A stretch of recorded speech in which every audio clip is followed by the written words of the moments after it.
Now, today being the last day of campaigns, the politicians vying for office in Garissa County were making their final pitch to the residents in a bid to turn the tide in their favor. But as Kasim Mohammed reports, even as they go to the polls on Monday, Garissa residents want a long-term solution to the insecurity problem in the region that has witnessed several terror attacks in the recent past.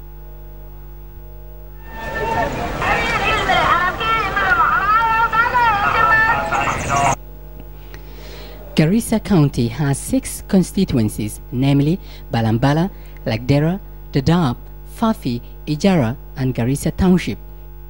According to the 2009 Population and Housing Census, Garissa has a population of an estimated 623,000 people. Interpol has described Garissa as the safest town in the Great Lakes region. The residents call it Garissa Ade, Ade meaning white, and white is often associated with peace.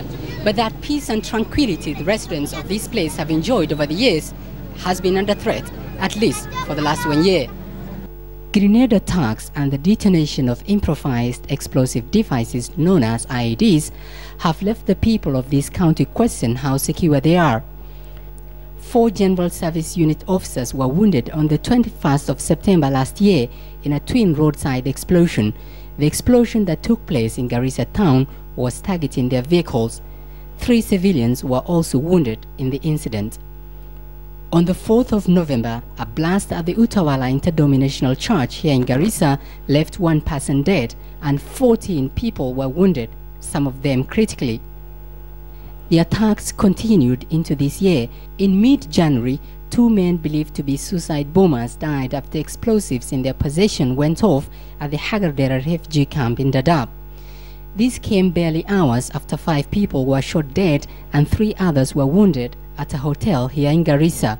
Those who lost their lives included the Garissa Deputy Prison Boss Alan Jagi.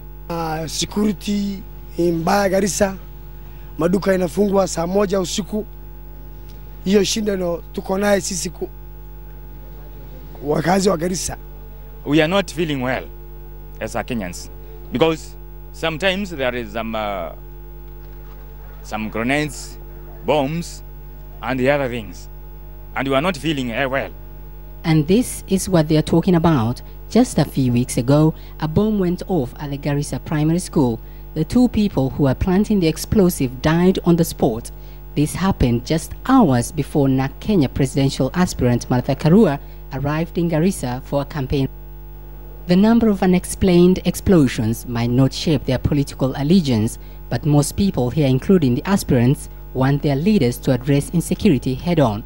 The need to involve, everybody out there in the community, in the towns, in the villages, to own this process themselves and to play a role, because it is them who eventually are the ones who are suffering, who are affected.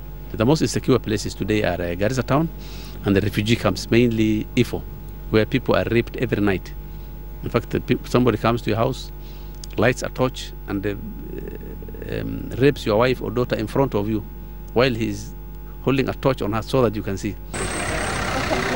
The state of security in Garissa has been largely blamed on the Somalia-based militant group, the Al-Shabaab. They may be scarred by the recent attacks, but the residents here say they are not scared and are ready to move on. Kasim Mohammed, KTN, Garissa Town.